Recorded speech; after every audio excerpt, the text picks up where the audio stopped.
Today we are joined by, Sherry Petro. and what do you do, Sherry? I'm a sound therapist and sound healer. Sound therapist and sound healer. How did you get into it? Um, Probably for a long time, I've lived in a bunch of different states, and pretty much everywhere I lived, I would end up taking sound courses or join drum circles or learn about new instruments. And finally, one day, a couple years ago, I said, well, I've been doing this for such a long time. Maybe I should get certified. And then I could, get some instruments Yeah. and offer it to people as a practical application Hmm. for healing. Absolutely. That's really, What do you, trying to think of how to word this, but like, what do you think is the most beneficial part of sound healing? oh my gosh, there's so many. Hard question. Well, actually, I mean, there just are so many benefits to sound healing.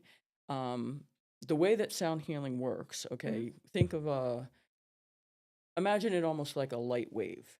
Like light moves in waves, Right. and you have light that moves slower, light that moves faster, and then you have this little section of light that we actually can see. And sound is the same sort of thing. Sound has very slow waves, infrasound. Then we have the sound that we hear with our ears, and then we have ultrasound. So what happens with sound is one of the big benefits of sound is it can travel through and a wave through several different mediums. One of the best mediums it travels through is water, and your body is 65% water. So when you use sound on your body, it actually travels very deeply Hmm. into the body and can release stuck energy. It can help reform energy. Actually a whole science behind sound. It's called cymatics. And just as an example, it was created by Hans Jenny, and he had a big metal plate. And on the metal plate, he threw a bunch of sand. And then through the plate, he put different sounds. And what he found was each of those sounds created a beautiful geometric structure. If he changed the sound and put another note, create another beautiful geometric structure. And it's very similar to, I don't know if you know the works of Emoto.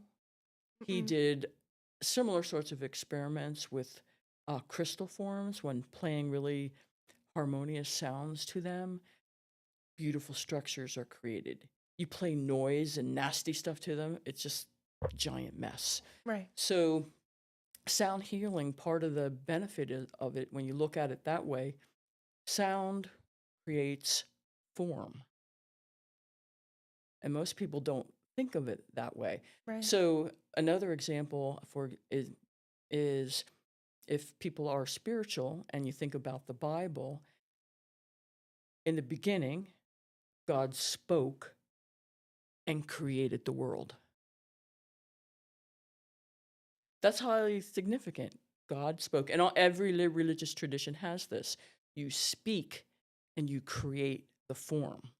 Mm. So, sound healing is like that. When you do sound healing, you are creating this range of sounds that helps your body create form, create structure, create pathways to healing. Mm-hmm. So, if I was going to say some of the biggest ways that sound affects your body, the first is stress. Stress creates, I don't know, probably 80% of illnesses start on their pathway because of stress. Right. So, if you can de stress your body, which sound does, um, that's one of the easiest way to stop that progression of illness. Another way that sound really helps is in pain reduction Mm-hmm. and decreasing inflammation. Sometimes just putting a couple tuning forks on a particular part of the body can dramatically reduce pain. Oh. Another thing, I have a whole list, so I won't go through every single thing, but I will tell you most of the basic Yeah. things. So, another thing that it does is enhance your immune system. And Really? again, think of your immune system is in all your cells. So, if sound is creating form, It's strengthening your cells, it's giving your cells stability, and that increases your immune response or your ability to have a really positive and strong immune response.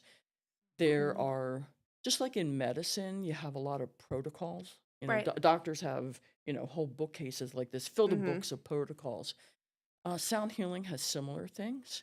So there are very specific things that I always say that sound healing can affect you physically, emotionally, mentally, and spiritually. So we've talked a little bit um, about some of the physical, but it can also balance the digestive system.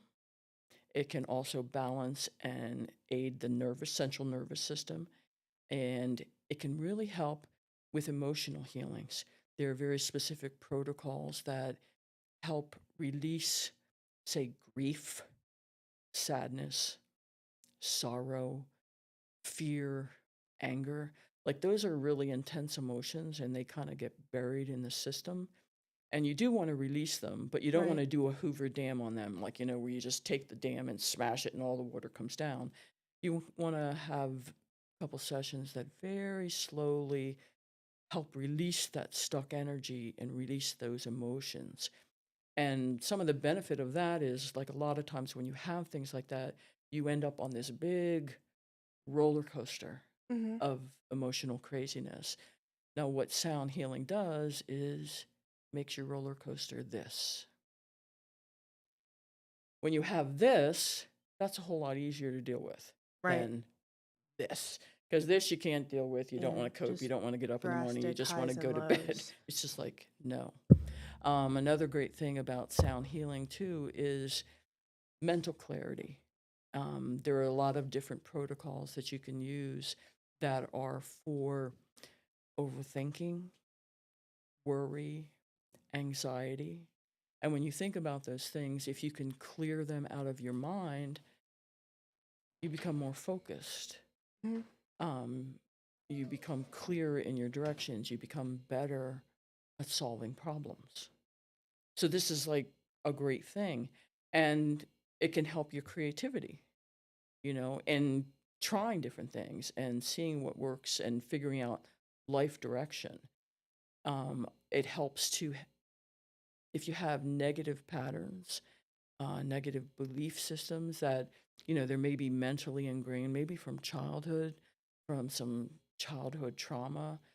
Um, Again, these things get stuck in your mind, and sound healing can really help to just release that stuck energy and allow you to create positive pathways. So again, instead of being stuck, Mhm. you can move forward. Yeah. So, and probably the last thing I'd want to mention is it has a spiritual component. If you are on a path, whatever that path may be, um, it can help you expand your access to spirit and creativity that in that regard. And if you don't know, if you're interested in spiritual things, but you don't really know, Mhm. you know, um, having sessions can help define a path or give you some optimism about seeking out new information and not being afraid of something that's different or something that maybe other people aren't really into. Right. So it has a lot of benefits. And like I said, some of that starts just because it's a wave, and that wave penetrates your body. And because your body is water, Mhm. 65% or so water, so it can really move through you. Mhm. And I like to give the example that, of course, you hear it. You have, bones in your ears. That's why we can hear each other. You can hear sound. Um, and the bones, will take all that information in and translate it and make it into something that the brain can understand. Right. But you can feel it. It goes right in your skin. And I remember I was in a concert long ago. It was a great concert. It was a rock concert. And toward the last, I'll say 20 minutes, they cranked up the bass. And Ooh. it literally went through the floor.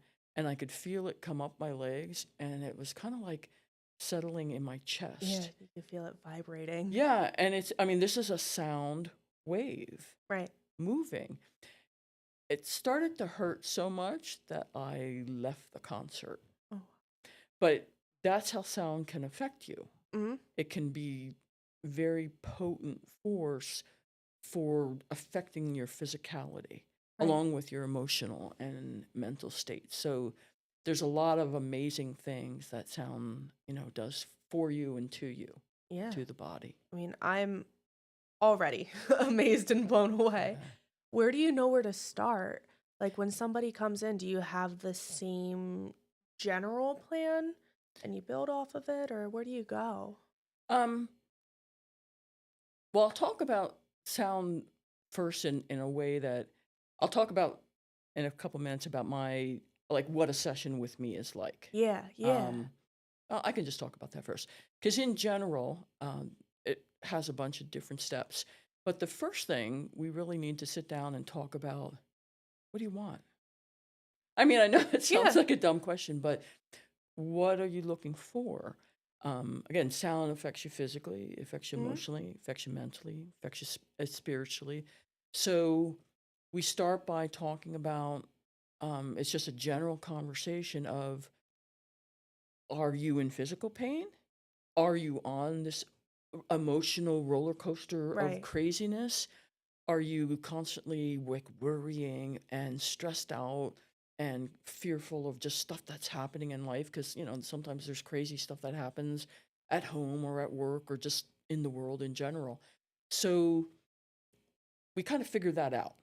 What kind of goals that you may have, um, what kind of expectations, what results you might want to achieve. I do have a little bit of a questionnaire that I ask people to fill out as well. It's simple, takes like 5 minutes, but it's mostly questions like, do you have a plate, in your anywhere in your body, or metal pins, pacemaker, things like Yeah. that, because I can still do sound healing, I can still do sound sessions, but if you have like a metal plate in your wrist, the sound will react differently on that part of the body as opposed to the rest of your body. Huh.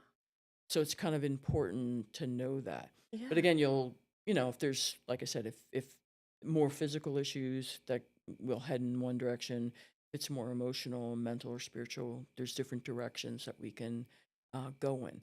So that's the first step. We just have a conversation about it. One of the more important things to do is to set an intention for healing.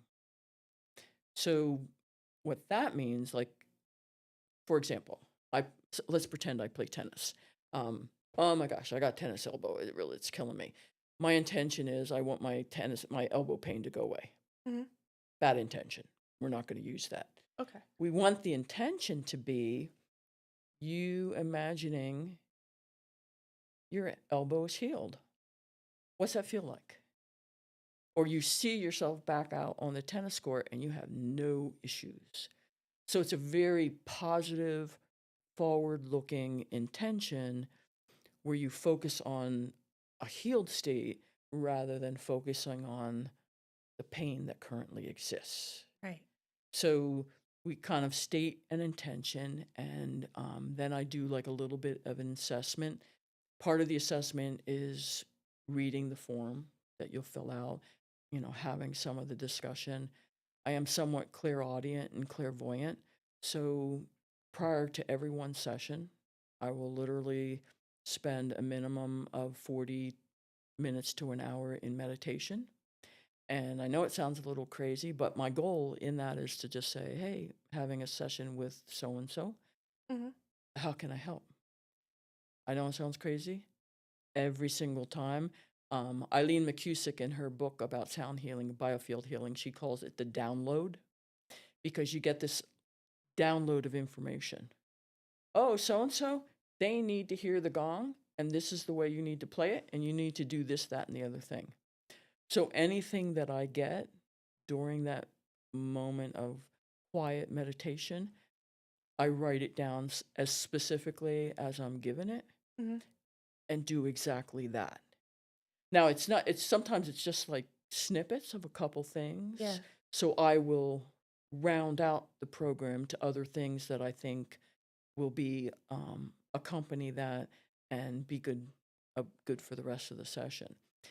Then we normally, after I do the assessment, we normally go through just a period of rest and kind of relaxation in my local community.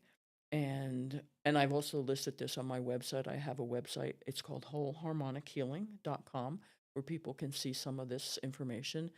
But I have in my local community, I teach breathwork and meditation. Mhm. And I probably know, I don't know, 40 different, maybe 50 different types of breath work. I studied meditation. Oh my gosh, I started, 20 years now, with a teacher who was a student of Deepak Chopra. I don't know if you've ever heard of him. He's an Ayurvedic kind of guru and genius medical doctor. But he used to have a school on the East Coast, and the person that I learned from was his student. But he taught transcendental meditation, and this was my first exposure to it. I didn't know what it was. I had no clue. I figured, got to be good for me. I'm gonna go, take the 10-week class and give it a try. So over the years, I've studied other different aspects of meditation and different aspects of breath work, but almost all of those things um, bring you to a calm and relaxed state. So that's kind of the next step of a session with me. I'll use one of them, I'll use both of them. A lot of times, I'll just get a sense of a whole new meditation that I make up for my client because I feel like it's specifically for them and Yeah. would be helpful for them to relax. And I may never do it again, Mhm. but it will work for them. And I trust that. I trust whatever I'm given. And the same with breath work. I mean, I think the most recent breath work that I was like, oh, I think I'll do a spherical breath work. And I kind of heard that in my meditation. I'm like, what is that? I don't even know what that means. What does that mean? And I finally kind of figured it out. It's kind of like bringing energy to the heart, and you create, as you inhale and exhale, you breathe in and out and create this sphere of energy around you. But it's a very calming because it's kind of heart centered, so it's a very calming breath work for the whole body. But stuff like that kind of happens all the time, so I'm sort of used to it. And then eventually, I start doing sound work, Mhm. and usually we start. There's a lot of different ways to start. I'll just give two examples. For example, we may have like a bell curve. Okay, so it goes like this. So what that means is in the beginning, maybe we'll play some soft, quiet type sounds and instruments. Then we get brash and kind of crashy, and then we come back down and Mhm. do harmonious, soft sounds. Or we may have like straight line where we do like crazy brash, all kinds of different instruments, and then it gets quiet and harmonious as you Right. go. But there's all kinds of little graphs like that, and depending what I think is necessary and what would be best for the client, because again, you create that relaxed state because when your body is relaxed, Mhm. you you absorb the sound better. So that's usually the best thing to do. And then we'll do this release work, and then generally what I call reforming work, which is more harmonious sounds. At the end, we always have at least 5 minutes of silence. And that's probably the most important part because during silence, your body actually absorbs the sound. Oh, I So didn't even think about that. yeah, it's really important. And even if you do like a meditation practice, it's at the end you just kind of sit quietly Mhm. and see what's happening. And body absorbs and the sound goes where it's needed. And then at that point, the session is main part of the session is sort of over. And then I have a discussion with the client. A lot of times I have to wake them up and we'll talk about what happened. did anything happen? Yeah. How do you feel? Because sometimes it takes 24 to 48 hours to really get a sense of the experience Mhm. and be able to explain it. And each session is unique. I don't think I've done hundreds of sessions. I've never done the same session twice. I mean, even if somebody says, I want drums, I want to do 4 drum sessions. And I think maybe in their mind, they're thinking they're going to be similar. Like they really like the Mhm. first one, so the next 3 are going to be exactly the same. A little different every time. Is that something that people can do? Like if they've done a session with you and they're like, "Oh, I really like the drums that you did last time. Can we do them?" Like they can request it. Oh, sure. Oh, that's Oh, sure. cool. On my website, again, I'll plug for it, wholeharmonichealing.com. It's a beautiful Um, website. what I list all my instruments, so I'll just describe some of those now. But I do give people the choice. Mhm. Like if they have a preference for an instrument, absolutely, whatever one you want to use. And if you don't, that's okay too. Right. I'm perfectly capable of choosing one of them and going through the whole session. I have it set up in a small room, so all my instruments are sort of around me. So I normally pick a main instrument that we use, Okay. and then again, since a lot like I said, when I do this download and kind of write down some of the steps, I'll fill in and say, well, maybe I'll do this and this and that. But as the session starts, it tends to be a little bit more intuitive. Mhm. And then if I'm standing there and I'm like, oh, I'm doing these gongs, but I really need those Zafir chimes. Well, they're right behind me. I Yeah, just pick them up. they're never too far away. So what the I think I have about 9 different instrument groupings.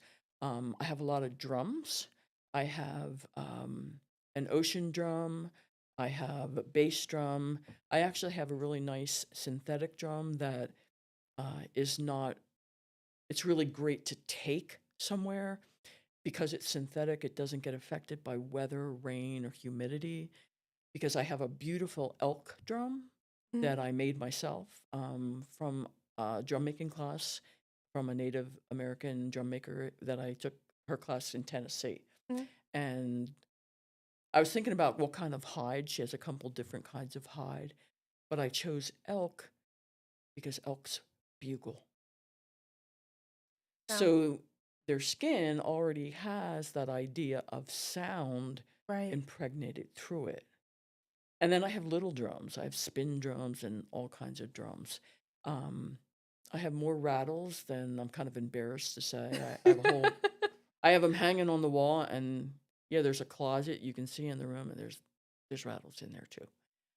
Some of them are metal. They're big, they're small. Some of them are wood, same sort of thing, big and small. I also have seed rattles, like pala seeds, bendo seeds, canary seeds. They're the kind like if you look up, shaker rattles, um, the seeds are all kind of sewn together and it has a little rim and you can Yeah. shake the living Yeah. daylights out of them. But because the seed pods are different thicknesses, they sound totally different. I mean, some are very soft Mhm. and some are like, whoa, very loud. I have a complete set of 13 crystal bowls. And crystal bowls are probably the newest kind of instrument because they actually come from the science industry, because crystal um, utensils, crystal bowls, and different things are used in science research.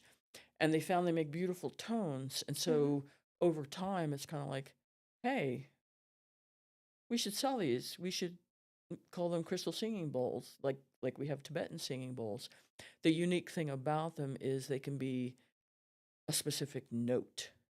Oh, So, like if you wanted a crystal bowl that's a C sharp, yeah. if you know anything about I music, like an F sharp on the flute in specific. if you wanted an F sharp crystal bowl, Yeah. you could literally go online and you could find one in that note.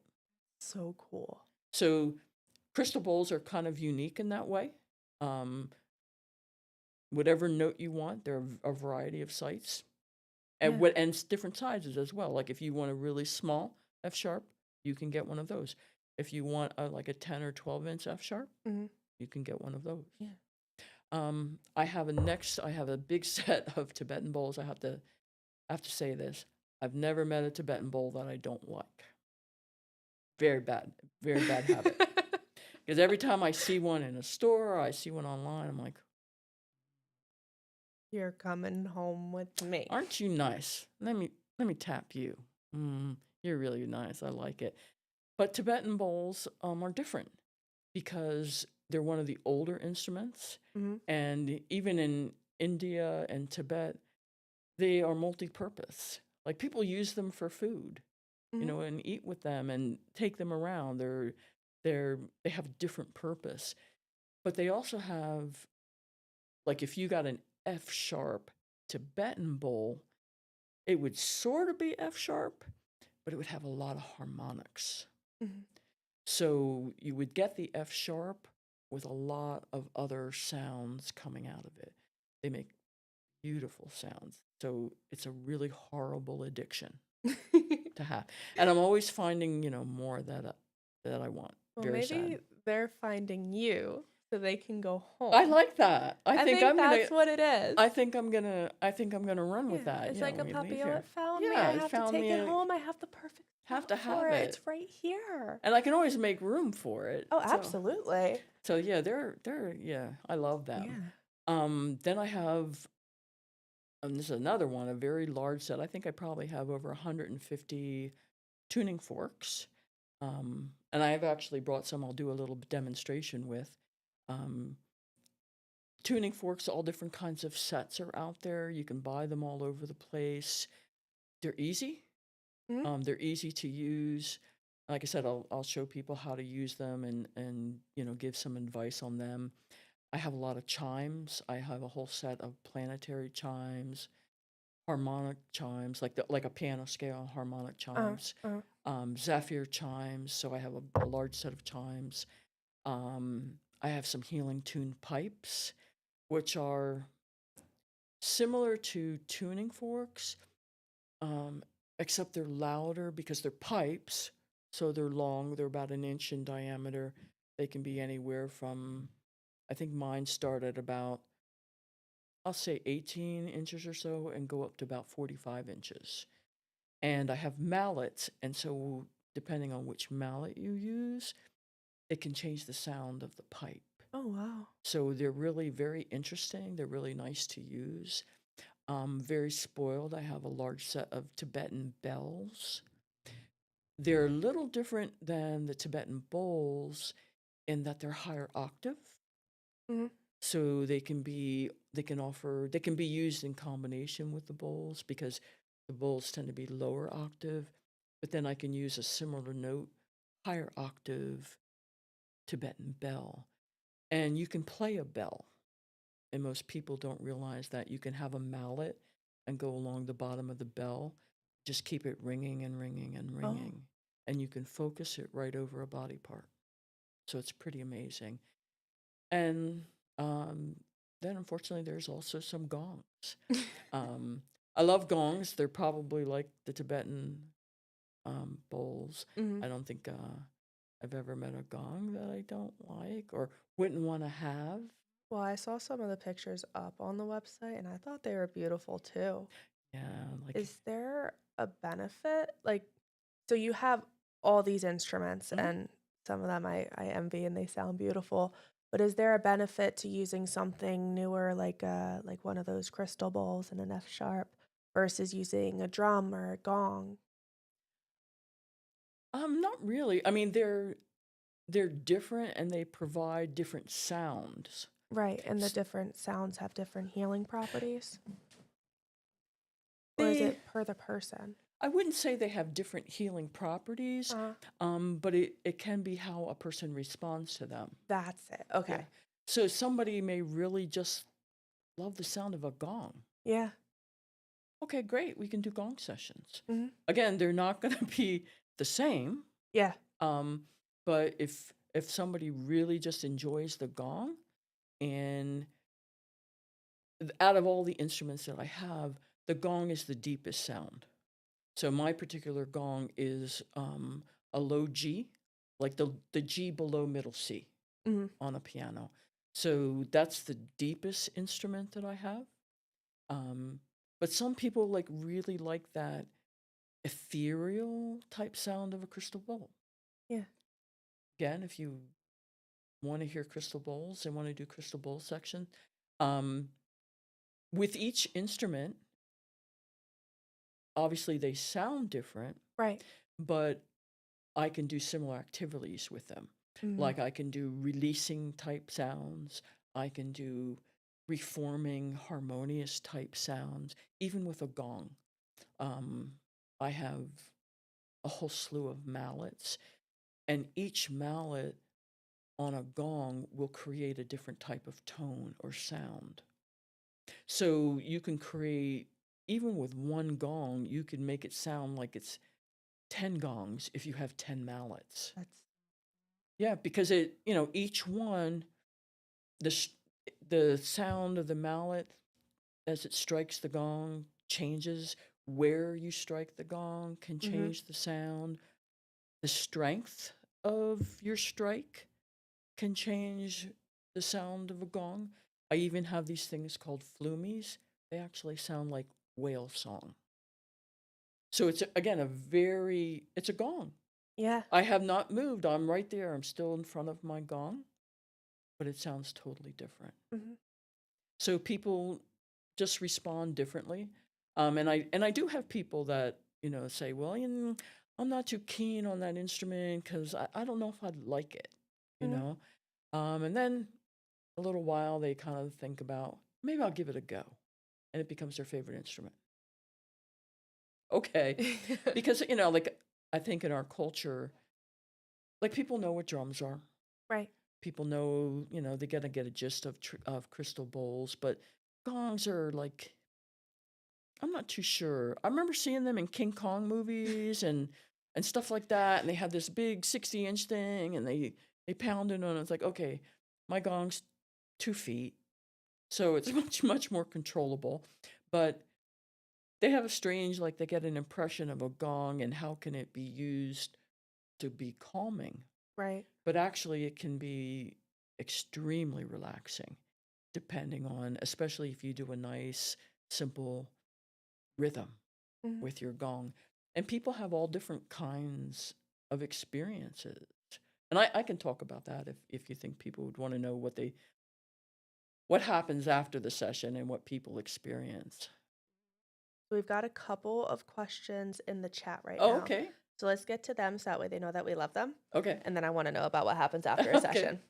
So, ooh, this one's actually a testimonial. Oh, So they say, Sherry's sound therapy has been the most effective therapy for my healing process.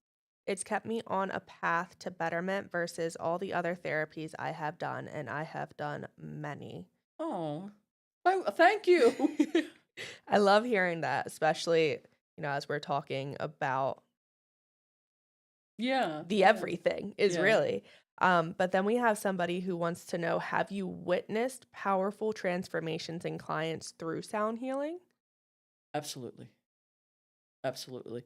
Um, Actually, one of my and this is kind of a difference in like how you approach sound healing. Typically, if people want to have a session, it takes say 4 to 6 sessions, and you're good to go. Mhm. It clear whether it's physical, mental, emotional, spiritual. I call that PEMS, because that's like so standard, and at least in my way of thinking. But if you have a condition like that, generally speaking, 4, 5, 6 sessions, all good, happy times. If you have something that's more chronic, now again, looking at the definition of chronic, it took a long time for it to become chronic. Mhm.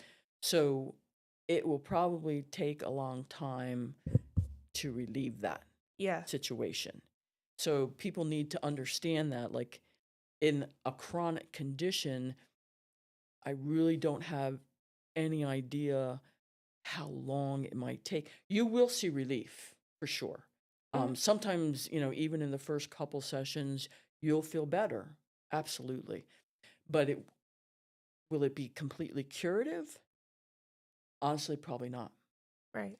Because one, your body's used to it and wants it. So it's almost like your body's fighting to like, but wait, I've had this condition for 5 years. I miss it. We got to bring it back. So maybe it'll take 10 sessions. Yeah. But Maybe it'll that's take, also with anything, you can't just wave a magic yeah, wand and make it go away. yeah. Maybe it'll take longer. Maybe it'll take 20 sessions. Hmm. Until we get into the practice and you see how you feel and you see the results that you feel, then you start to see it. But I have had clients that have had chronic conditions, and after doing like a case study and maybe at like 8 sessions, like almost like magical results. They felt so much better. And then we did multiple sessions after that, and almost at a curative state. They felt so much relief from it. So it does happen. It absolutely does happen. It's very refreshing. It's wonderful to see.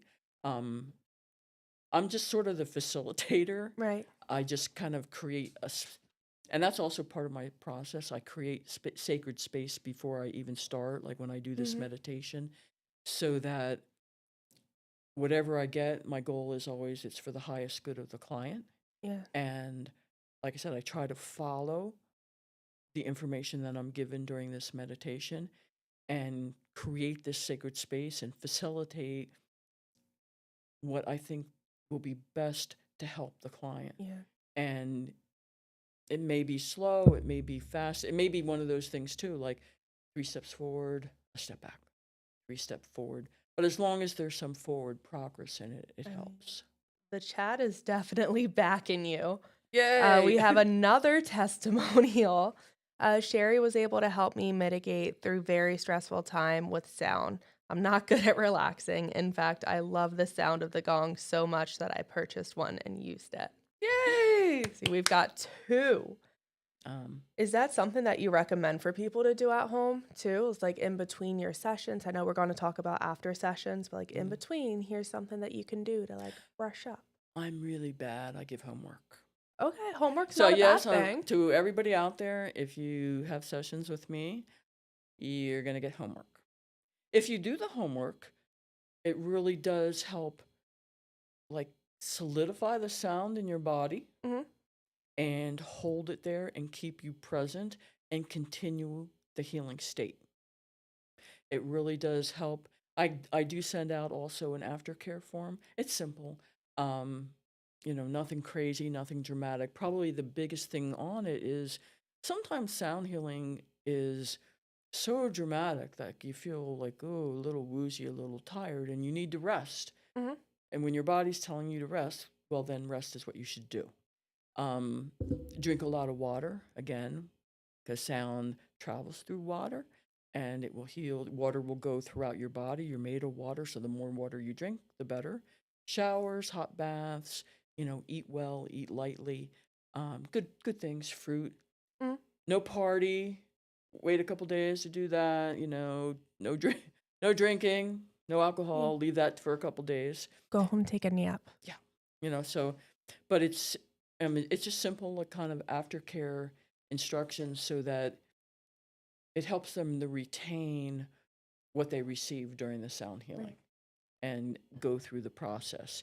And sometimes during sound healing, actually, maybe even going back further to the beginning, sound healing is in itself, think of music, Hmm. okay? You are playing an instrument, it's not necessarily music, but if we look at it under the concept of music, if I said to you, I want you to think of a song that inspires you. Can you come up with one?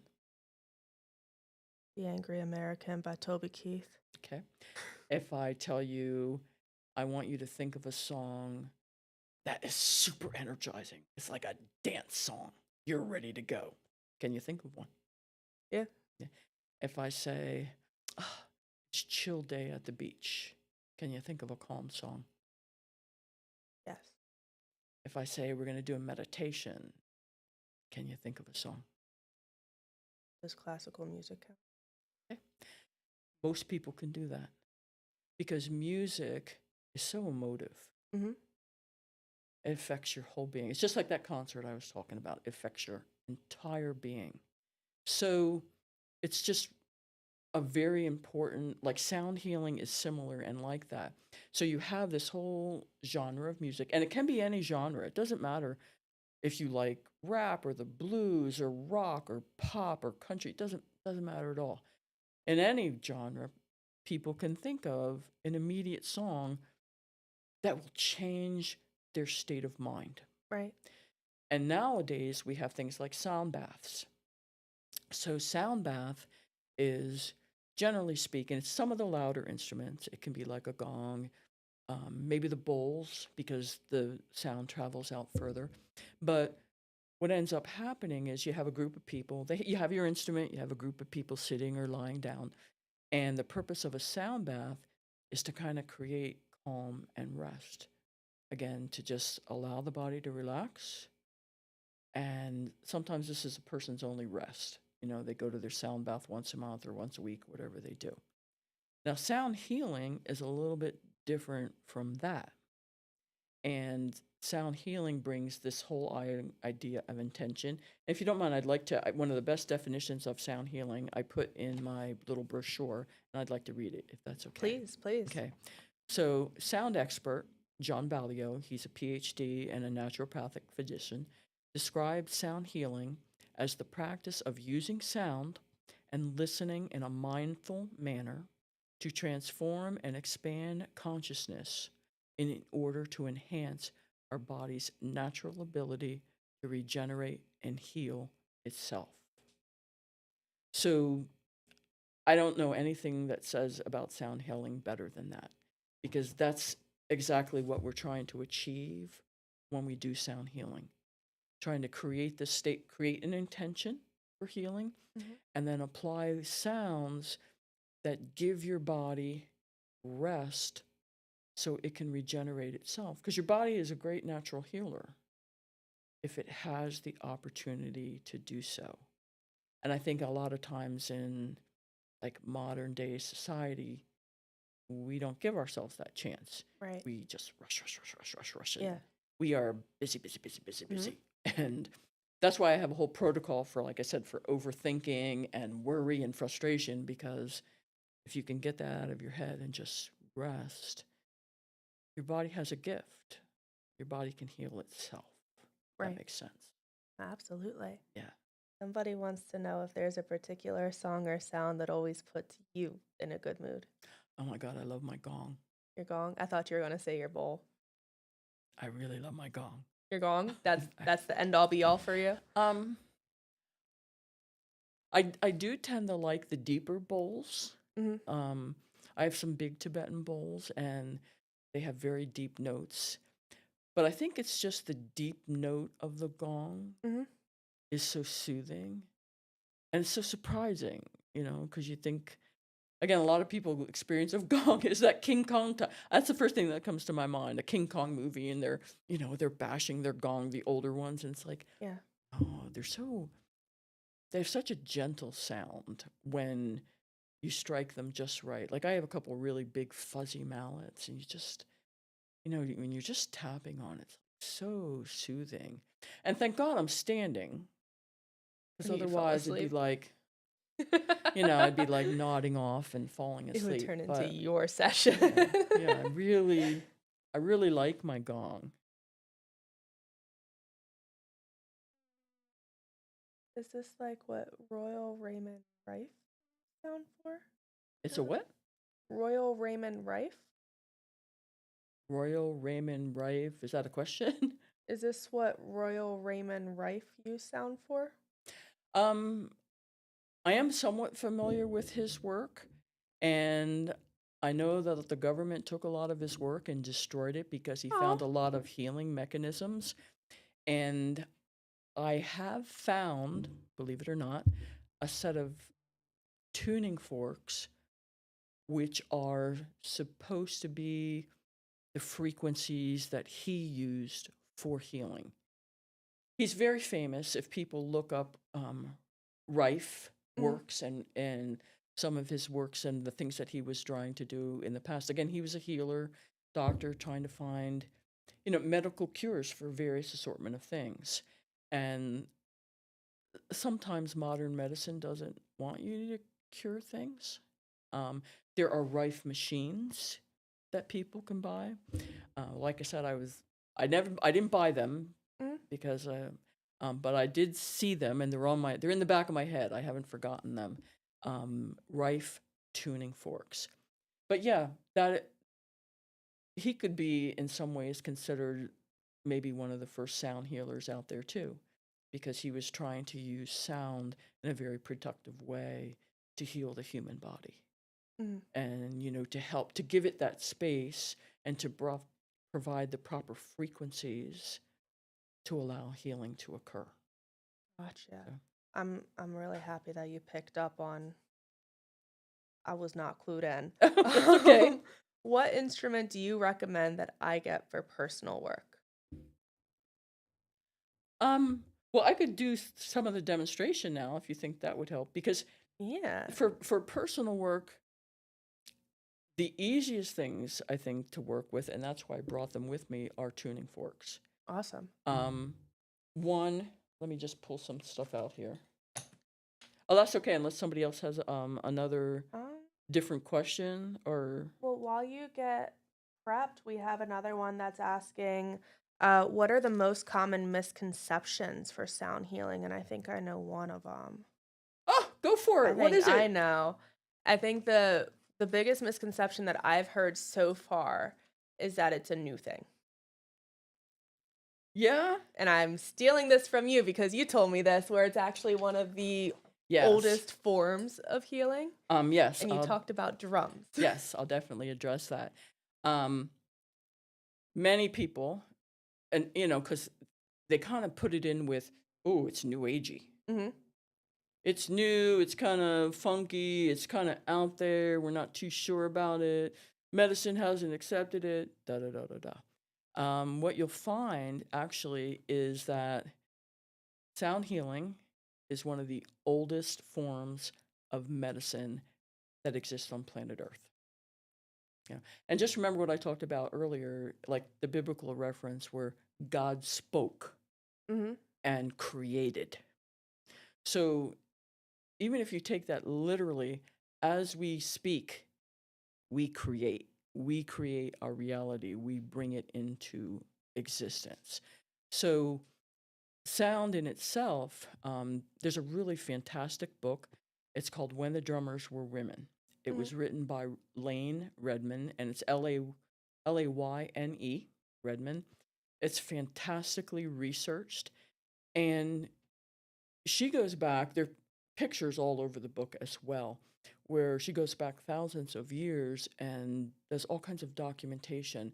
And there are literally like, probably the most famous cave is like Lascaux in France, where you can see drums on the walls with the pictures of the animals and the people. And if you go around the world culturally, almost every single society has a drumming tradition.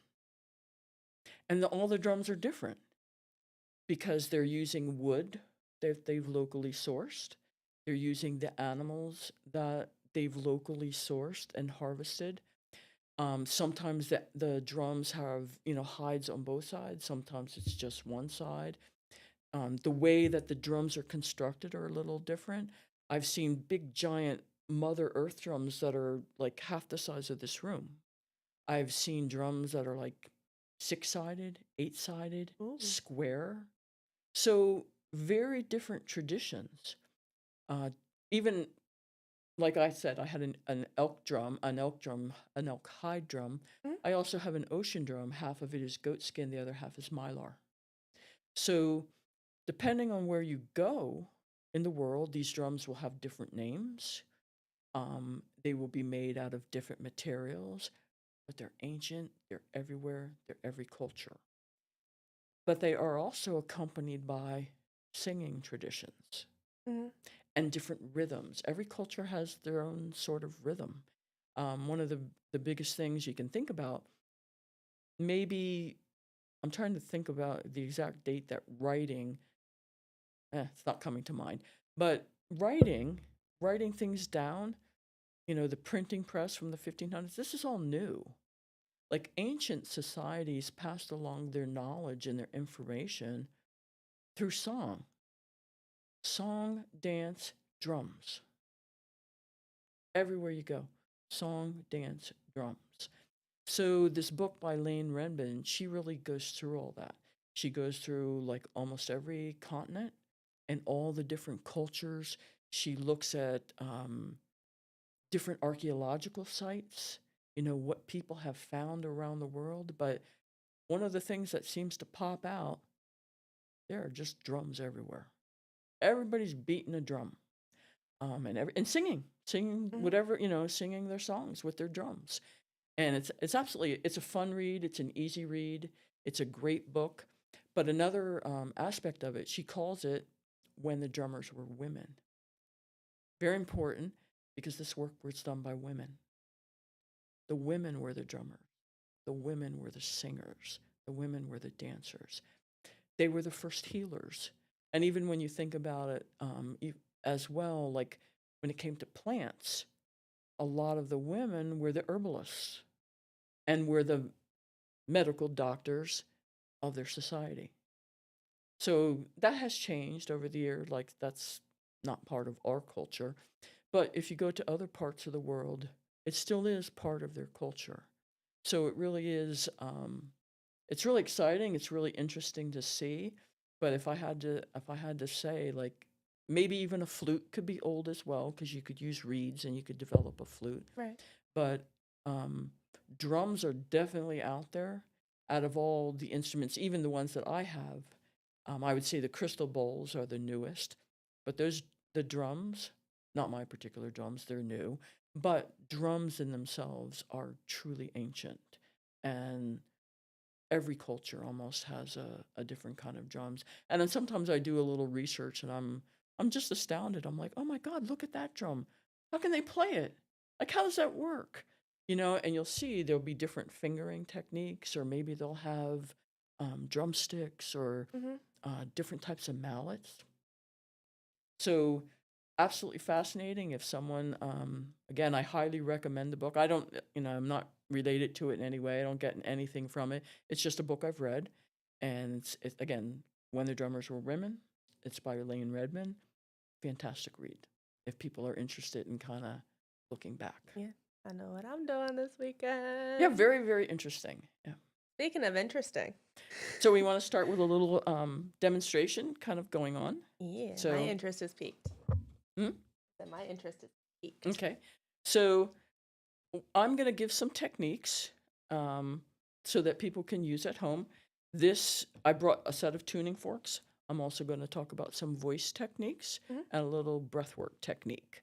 So the first thing I'm going to pull out, like I said, it's very embarrassing of riches because I have over 150 tuning forks. This particular set is my harmonic set. So it's almost like piano keys. So it goes like C, D, E, F, G, A, B, C. So I've pulled out a C and a G. So I'll describe them in terms of how they're different from this fork. Do you see any difference? Yeah. I mean, for sure, the shape on the top. Yes. And I think the handle looks On the different bottom. as well. Yeah, this is my fault because I put this on here by myself. But these are the two types of tuning forks that are out there. Now, the reason I picked tuning forks is one, I flew up from Georgia. Super easy. I just throw these in my bag. No big deal. So they're super easy to carry around. You can take them anywhere with you. Um, they're generally made of like an aluminum alloy, so they're very tough and very strong. These are the tines. This is the stem. On this one, this is called a weighted fork. these guys are unweighted forks. Now, there is a difference between them. With the unweighted forks, when you tap them, the sound kind of spreads out and around. When you tap this one, the reason they're weighted is that it sends the energy back down the fork into the bottom. Mhm. So, like if you tap this and say, "Oh, my knee hurts," and you put it on your knee, you wouldn't feel that much. However, if you tap this and put it on your knee, you will feel the vibration go right down through it. So these are really good for on-body work. Okay. This is an ohm fork. Like I said, I have way too many forks. Um, this is my harmonic scale fork. So if you were going to tap them, I'll just show you a couple different ways to do that. This is called a hockey puck. Some people say you need to buy it. I'm not so sure about that. But I mean, they are really great. They come in different colors, different sizes, and you can do something really simple, just like there you go. You've struck your fork. All good, Mm. you know? If you don't happen to have a hockey puck, oh, look, I got a knee. Yeah, and it's still Yeah. ringing. And now I'm losing my forks. Oh no! Can't have that with a one, the C. That's okay. So you can tap it on, I do a lot of this sort of thing. I do a lot of this sort of thing. And then I also have a little wooden mallet. So there are a lot of different ways to tap the fork. Mhm. If you have two forks, so how would I use these guys? First thing I would do, this is a C&G. You can actually buy a C&G. They're called body tuners. They're, if you're a musician, this is the perfect fifth. It is probably one of the greatest healing intervals in music. Dr. John Balliol, that's the person I read the information from. He has a site called Biosonics. He sells them, but he's not alone. Um, Biosonics sells them. Sacred Wave sells them. The Tuning Fork Shop sells them. The Academy of Sound Healing sells them. Myriad Melodies sells them. Again, I have no relationship to any of these people, but I have bought stuff from them. Mhm. So if you happen to have a set of body tuners, compared to a lot of other instruments, they're fairly inexpensive. Again, they're lightweight. They're made of aluminum alloy, so it retains the sound for anywhere from 15 to 20 seconds. So one of the easiest ways to use these is you tap them together and put them on either side of your ear. And again, I can hear it resonate for about 15 to 30 seconds. Now, what also happens when you do this is that it entrains your brain. And your brain, kind of right there in the middle of your head, Yeah. creates a third note. So you get like a triple benefit from it. But I would do this 3 times on each side. Tap, boom, boom, boom, 3 times. And then I would switch Mhm. Giving it. to kind of, give it Yeah. all out. So, but you can also use them in other parts of your body. For instance, like, oh my gosh, I hurt my knee. Or I hurt my foot. The only place it's difficult to do it is like your elbow because you got 2 in your Yeah. hands. But you could do them on either side of your knee. Okay. You can also, even if you were going to tap them, kind of do it right on an organ. So this would be a heart space. Your liver is over here. So you could do like right on your liver. You can kind of feel that go through. Another interesting thing that you can do with tuning forks is you can clear and cleanse a room. So I studied with a traditional shaman. I love smudge, but I have people in my family that are allergic to it and don't like it.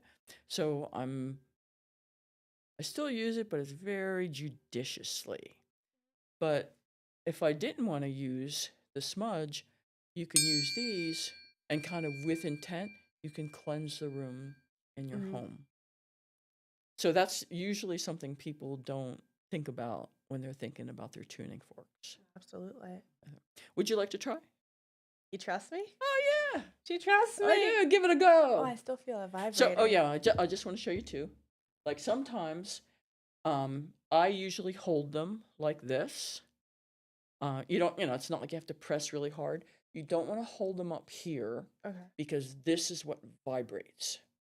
Some people like to hold them here, but again, I have some forks that are like this long, and trying to maintain control of them when I'm just right down here is a little hard for me. So I just like to gently hold them there. So give them a try and try the ear thing. Right here. Go ahead. Okay, I hear the third note. Yeah. So you can you're anywhere from 4 to 6 inches away from your ear. Wait, It's very calming and it's very relaxing. that's insane. I'm gonna hand these back to you. I don't trust myself Oh, with them. sure. You can.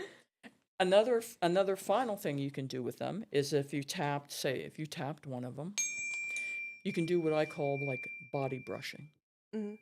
So you can just take it up and down your body. You can see I have a bruise right there. If I wanted to really kind of work on healing that, I could use one of my tappers and just kind of like a little bit Bring of a the body healing sweep. energy to it. Your body has reflexology zones, like 10 of them. That's another thing you can do. You can just tap your fork and you can go down your reflexology zones, which is a very nice, it's very gentle, it's very relaxing. Okay. So when it comes to these guys are telling me I'm not using them, people want to hear and understand. So let me see how I get them unhooked here since I've made a mess. There we go. So you can do similar things with these guys. It's easy to just tap them. Actually, these are really easy, and use them. I barely ever use. See, it doesn't hurt them when they fall on the floor. I barely ever use these because I just tap them on my hand. Oh, cool. Now you can see you really can't hear that, Mhm. but go ahead, put it up next to your ears. Oh, whoa. It's a very powerful sound. It's like it sounds like humming. Yes. It sounds like because they can't hear it. It sounds like humming, like hmm. Yeah, and it will go on for 25 seconds easily. The same things that I did with the unweighted forks, I could do with this. But again, if I was going to use them with a client and put them by their ears, I would let them hear it and then do body sweeps. These are really great to do body sweeps. One of the other things I like to do with these weighted forks is what I call a facial. So if I have two forks, two weighted ones, I could take them like this. I give myself a little morning facial. And then I don't want to get out of bed. That's fair. Want to give it a go? I definitely don't trust myself Oh, with these ones. We're going to be brave. Go ahead, give it a go. So you just hold it here, tap it against the base of your palm, like right here on the edge. Got it. There you go. And gonna just go up and down your face. Can you feel it? I'm so scared I'm gonna drop it and I'm Oh, gonna don't break worry, it you're on you. okay. They're made of metal. I know, but I'm a paranoid person by nature. Yeah. I think everybody at home needs to go and get them. So it's very, very cool. So the last thing I'll talk about a little bit is these don't come with the forks. I have added them. So they're called boots. Okay. So this is a quartz crystal boot, and it comes with a little Allen wrench. There's a little hole over here on the side, on and off. Oh. Easy peasy, no big sweat. I mean, even an Allen wrench, I'm not a mechanical person, I can do that. So there are places that this is a 1-inch crystal. I have one that's a 1/2 inch, and they make them even a 1/4 inch. But this is clear quartz, but they also have them in amethyst, rose quartz, citrine, tiger's eye. I've Mm. seen all different kinds of these quartz, different kinds of stones Mhm. that they've put in the boots. So if you're interested in putting a boot on the end of a tuning fork, no problem. You can go out and look. So this one is a little different. It's all open on the bottom. There are ones that are completely closed, and there are ones that are shaped like a ball. I do have a set at home that's shaped like a ball. So what I want you to do is I'll tap it for you, and I want to just to show you the difference of. I'm gonna tap this one. If you want to just hold out your like right there. So if I tap this, do you feel anything? A little bit. It's super faint. But you hear it. Yes. Okay. So now we'll try this one.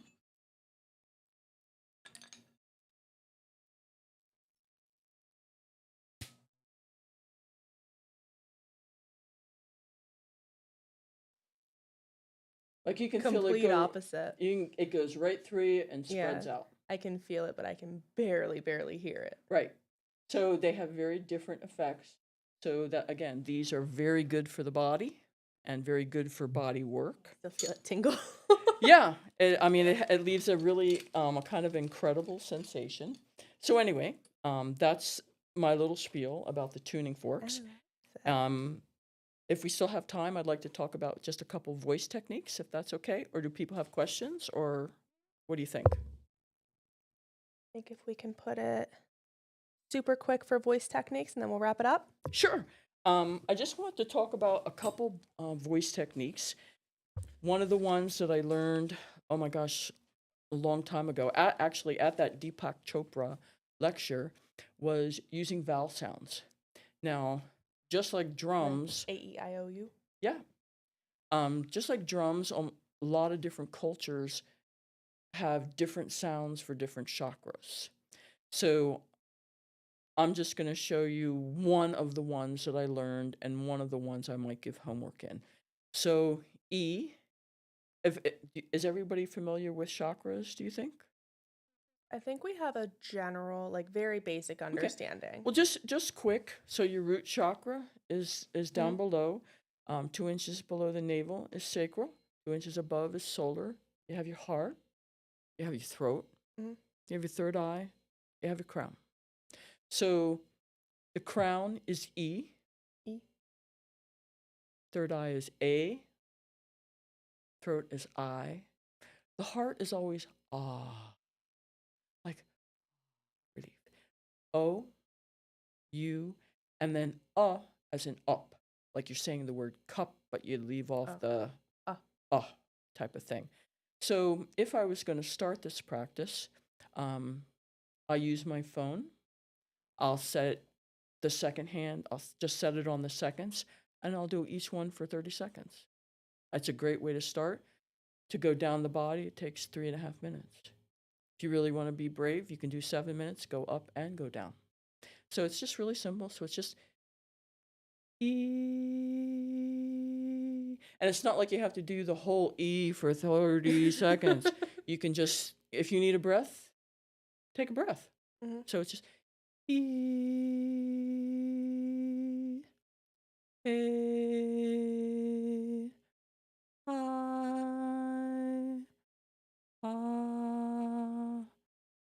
O, U, and you can change it. Mhm. Like if you do it enough and kind of practice it, you will be able to sense the sound going to different parts of your body. And you can change octaves. Like right now, I did kind of a little bit higher than my normal talking voice. But if I tried to do it in my talking voice, it'll probably all crack. But I'll give it a go. E, A, A. So, but you can use different octaves and change your voice. Mhm. But again, I just turn on my phone. I'll give it, watch the second hand go, and I usually go from the bottom of the body up and then back down. So it's 7 minutes. That's not bad. Want to try it? Try a couple. E. I don't hear anything. I'll listen to your singing. I'll sing. Okay. E. A. I. Ah. Oh. You. Ah. Using both hands. Yeah. I And forgot the order. and I actually like to touch the chakra. Mm, You don't have to, but it's just I kind of have a habit of it. yeah. And sometimes I use an instrument, like I'll just tap on my drum or something like that, and I'll go Mm, through it. The second vocal technique that I want to share with people, it's going to sound simple and stupid, but it's humming. So here's the funniest thing about humming. If you close your nose like this, try to hum. You can't. I know it's silly, it's stupid.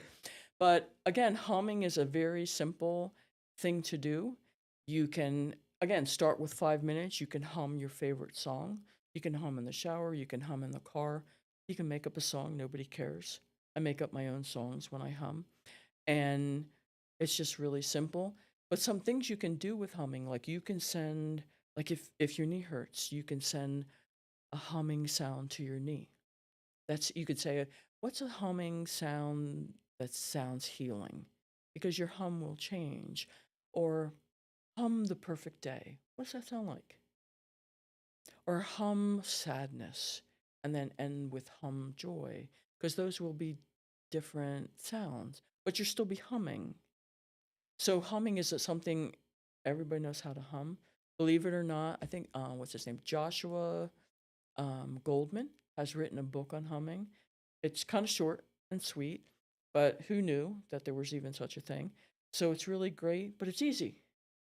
You could just hum in the car and you can hum all your chakras, or even that thing that we just did. You can almost make it sound like, mm, mm, Yeah, I could do that one. mm, mm, mm, mm, mm. This one. Just a hum. Yeah. So hum is something very easy that people can do anytime, anywhere. And the very last technique that I'd like to share people that they can try is a breathing technique. It's one of my favorites. I think I've done it with every single client. It's called the 478 breathing technique. Also called the relaxation breath. If you look up relaxation breath and Google it, probably 80% of the time, it'll come to 478 breathing. So what's that mean? Super simple. You inhale to a count of 4. You hold your breath to a count of 7. Exhale to a count of 8. The most important thing to do is have your exhale longer than your inhale, because that actually creates the relaxation. Want to give it a try? So in for 4, hold for 7. Well, and for I'll 8. count. I always count for people when I do a session so that people don't have to worry about counting at home. But inhale, hold,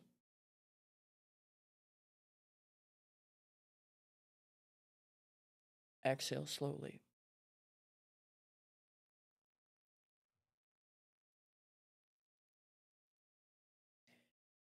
I'm good at that one. So it's called the relaxation breath. Mm, And if you do that, say 10 times. Or whatever you're comfortable with. If it's better to start with 5 times, do it 5 times. mm. If it's harder to hold your breath that long and exhale that long, just make it a little shorter. Make it a 4, 5, 6 breath. If it's too hard, and you've never practiced breath work, and it's like, I don't know if I can do it. So just shorten it a bit To so that where you it can do it. feels Great, so you're comfortable comfortable. do with it. Absolutely. It looks like that's just about all the time that we have on for today. Thank you so much, Sherry, for joining us today. And again, you can check her out at wholeharmonichealing.com. Yeah. As usual, What's Up Wednesday is brought to you by Healing Your Way. Check it out on Facebook, Instagram, TikTok, YouTube, Rumble.